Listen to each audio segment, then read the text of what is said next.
Hello. All the major religious deities, Jesus, Krishna and so on, were extraterrestrials in human form who were sent to Earth by the gods from space to bring about a higher consciousness in our evolution. Jesus and Buddha came from Venus, Krishna came from Saturn. That was the message given to Dr. George King by an extraterrestrial in 1955. Dr. George consequently founded the Aetherius Society. Man's innate religious instincts may be the reason for the interest in creatures from space, or it may be a reaction against orthodox science. The Aetherius Society was founded by an ex-taxi driver, George King, after a voice told him he was to be the earthly representative of interplanetary parliament. 20 years ago, he was told to come to this hill in Devon, which is now a place of special pilgrimage and prayer. It was around midnight on July 23rd, 1958, that he had his strange encounter. And it was very, very windy on the top of Holston Down. As a matter of fact, it was quite dark by this time.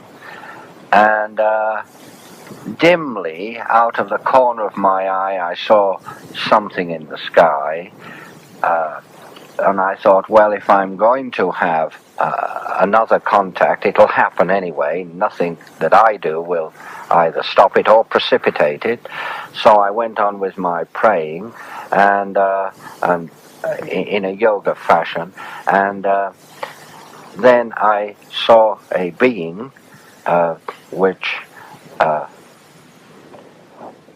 kind of appeared before me, if you like. I mean, I didn't see him walk up to me. I mean, I opened my eyes and he was there. He was very tall. He was dressed in a long robe, which covered the usual type of one-piece suit that several people have spoken about in the past when they have met people from other worlds. He had long brownish hair, light brownish hair. Now, it's strange that I could see the color of this, but I could, because there was so much radiance around the man. And I knew, although he didn't tell me, but I knew that he was Jesus, and I knew that he'd come from the planet Venus. I didn't have to be told, I just knew this. I think it was some telepathic impression that I picked up. It was very strong, there was no denying it, and there was no denying his presence. And he sent power from himself through me and into the mountaintop here.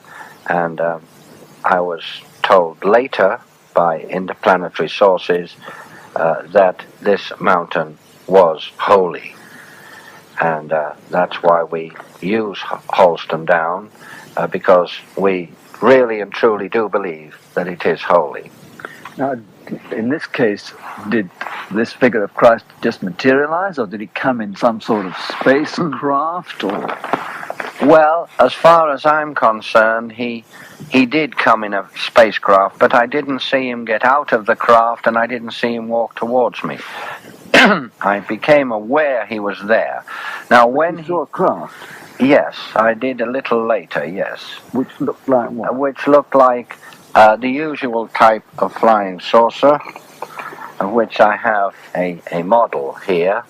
This is what we call a scout patrol craft. I must tell you this before I go on about these, if I may. When he left, I definitely saw him move to the side, and a craft similar to this hovering above the ground, and there was a green beam of light came from the bottom here down to the ground, and he just moved to one side into the green beam and was gone.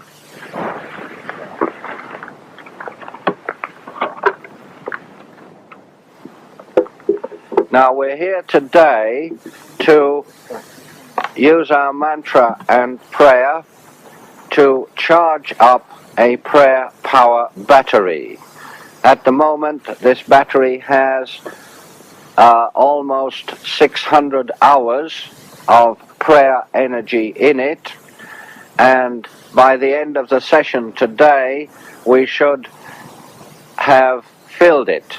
As you know, we were informed from cosmic sources that there will be a period of emergency from October the 23rd until December the 11th, and that's why we're meeting here today to finish charging this battery so that we have the power available at any time we need it. Now, let me get this clear. This battery is being charged with prayer. This battery is being charged with energy invoked by prayer. And stored. And stored in a physical container until such a time as it is needed.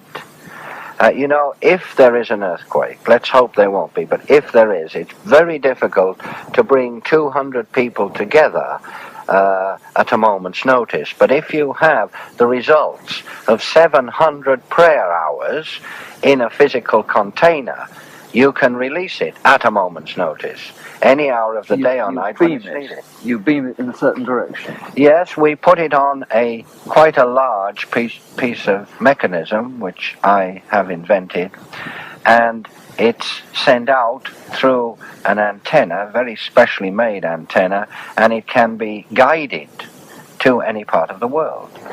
Blessed are the wise ones, for they walk through a dark and ignorant world, spreading their light.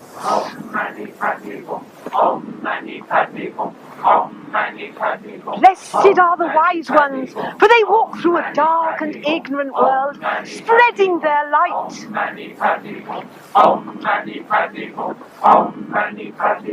Blessed are they who love, for they are the disciples of God.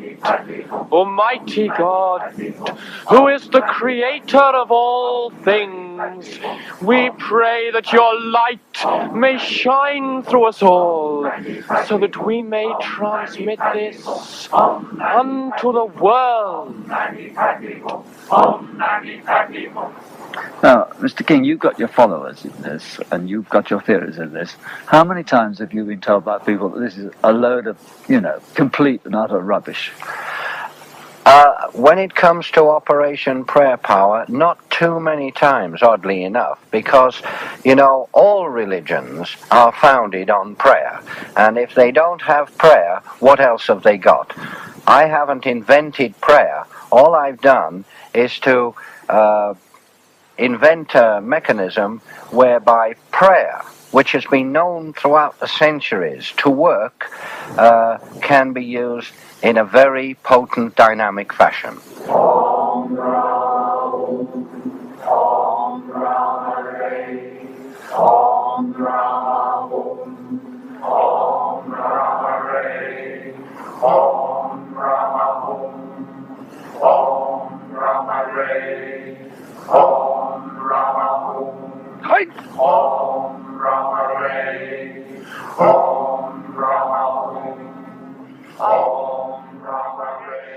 And I'm particularly pleased and honoured that we're opening this International UFO Conference with a talk on Dr. George King, Cosmic Avatar. And there isn't a subject that I personally would rather speak about. It's very, very close to my heart because he is and was very, very close to my heart. Dr. George King, I believe, is one of the greatest cosmic avatars ever to come to this earth. And I'll explain what I mean by that in a moment.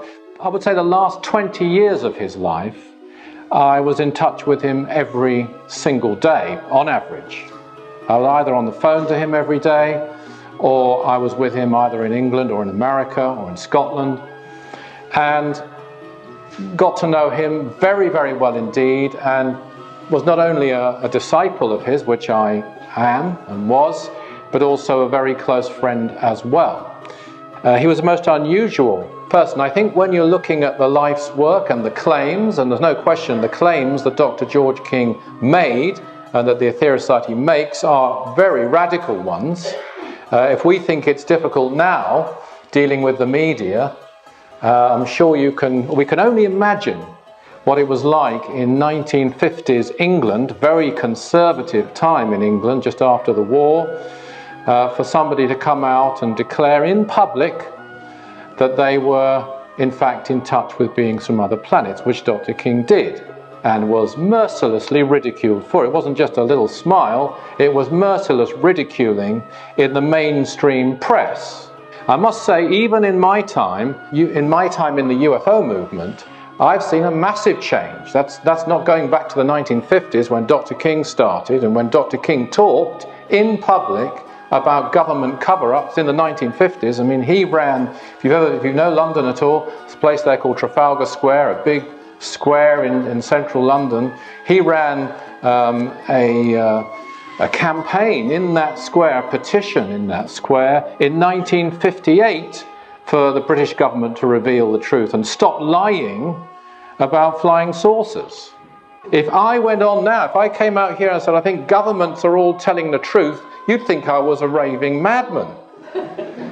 The world has changed. Young people don't look at it that way at all. But there was still a time when just to say there's a cover-up was regarded as nutty, eccentric, weird.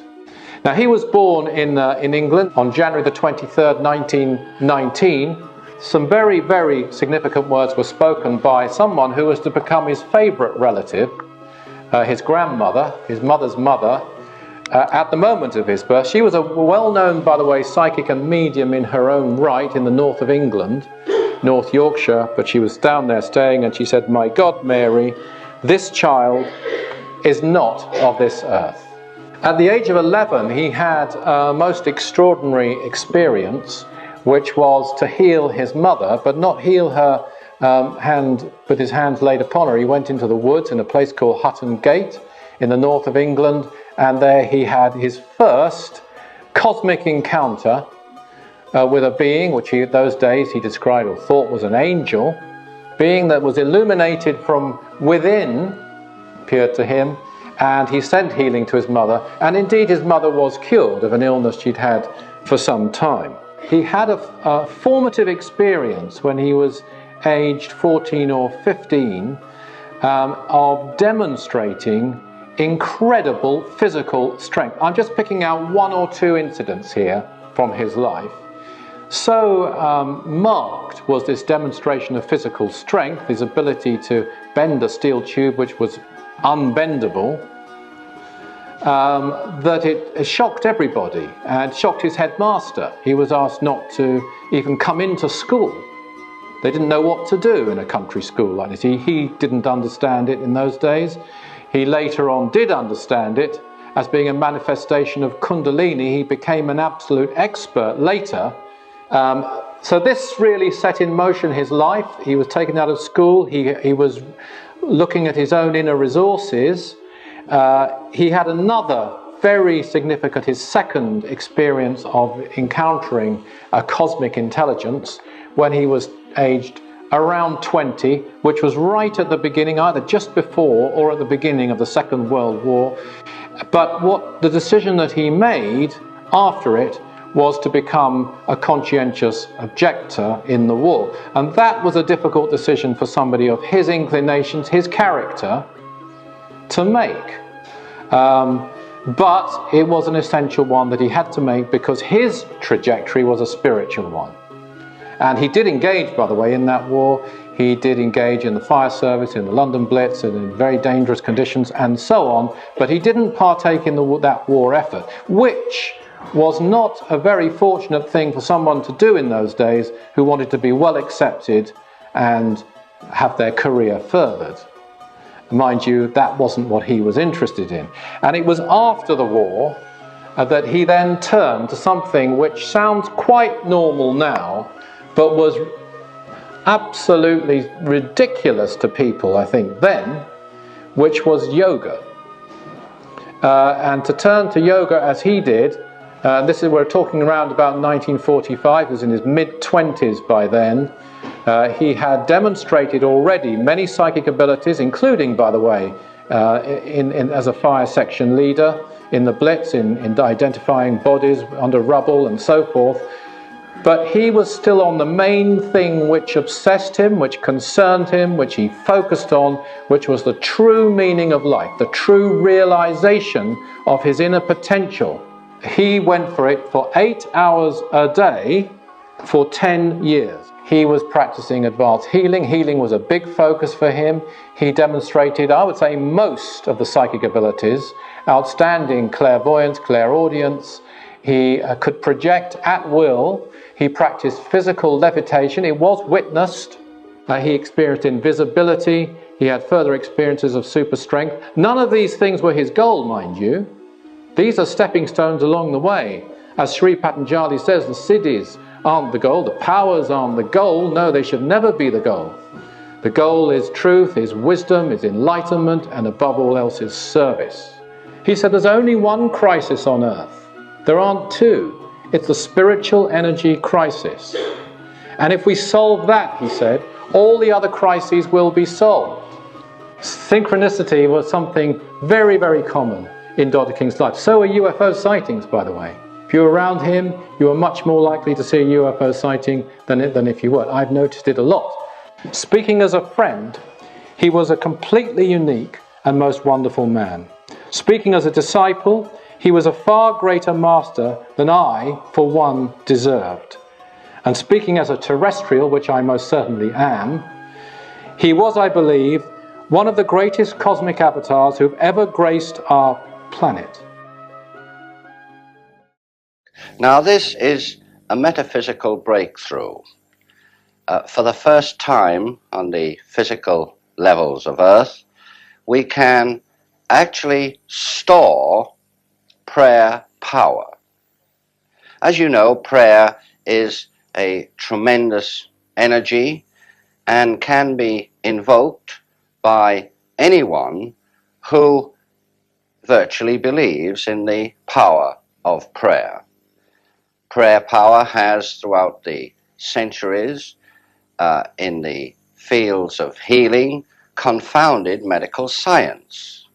But never before has the energy invoked by the simple expedient of prayer been stored in a physical container so that it could be used at any time.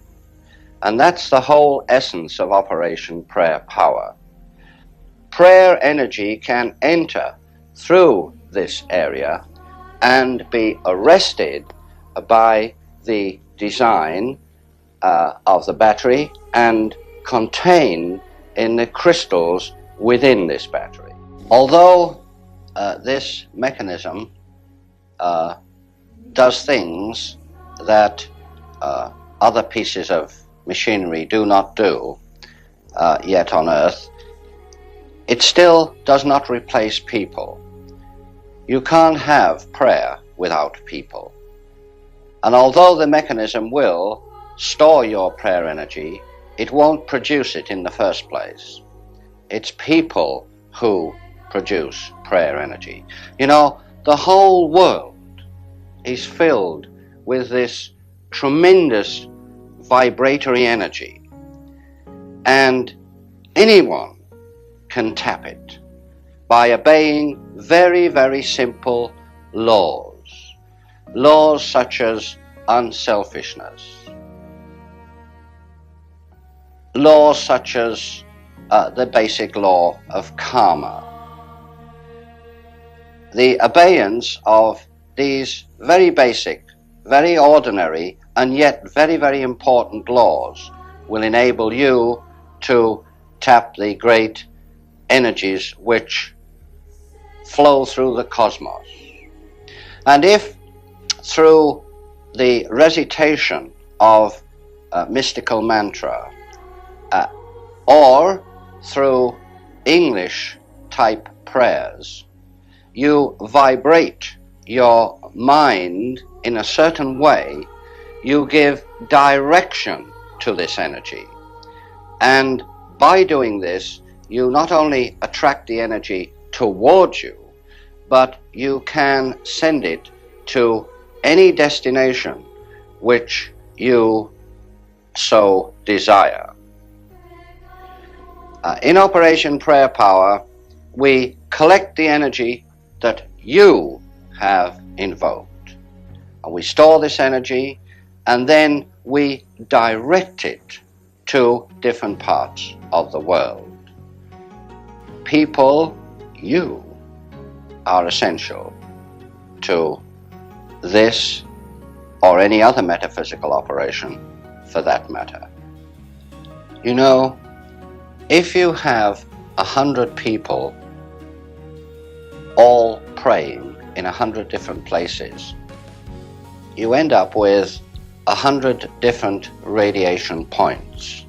But supposing you have all those people together in one place, you have one major radiation point. And it's that one major radiation point which we can tap into with Operation Prayer Power, and it's this which makes it so effective. The main thing is the cooperation, the brotherly support that we give to one another and that we give to the world as a whole through our joint prayer efforts. This is the Aquarian age. It's the age of brotherhood. And more than ever before, we should cooperate in this great prayer mission in order to give healing and harmony to a sick world. It needs it, you know. It really does. He was like, I suppose, a spiritual iceberg. There was the immediate man that you met, and then gradually over the years you realized that there was enormous depth to him. Mm-hmm. He had an incredible knowledge of spirituality. Mm. He had an incredible knowledge of what life was all about. He had an understanding through his yoga practices of the potential of man. And this is one of the driving forces that made him a great teacher, was because he believed and taught us to believe the spiritual nature of things. How would you answer the criticism that I've often heard levelled against the Aetherius Society, and against you personally, that you're nothing more than a crank? To condemn is easy. To investigate is much more difficult, but much more profitable. But nobody else has said that he's being contacted by people from outer space. Oh, well, I've heard dozens of people say Have you? this. Oh, yes, absolutely. I must say I don't believe a lot of them. But you think you're the only one, really? No, I don't. I didn't say that. You said that. No. But you said there are others, but you don't believe them. I said I don't believe all of them. Do you think flying saucers are visiting Earth? Yeah, they've been visiting Earth for many thousands of years, yes. From the philosophical content alone, they are pretty fantastic. So they did come from somewhere.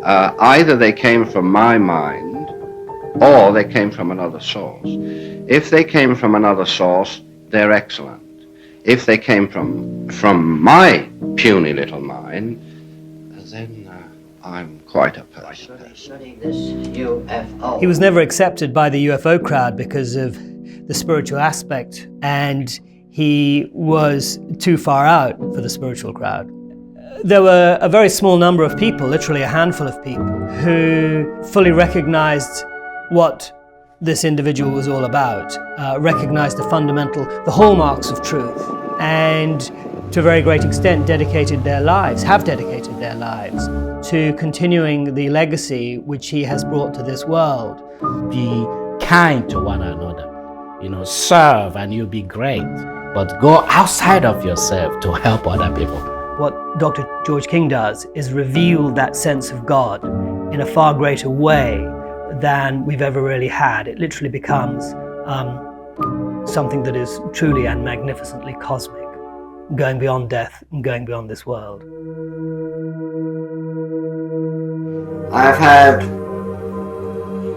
responsibilities which really should not be given to any man. I was given the choice of either going to another world or remaining on this world.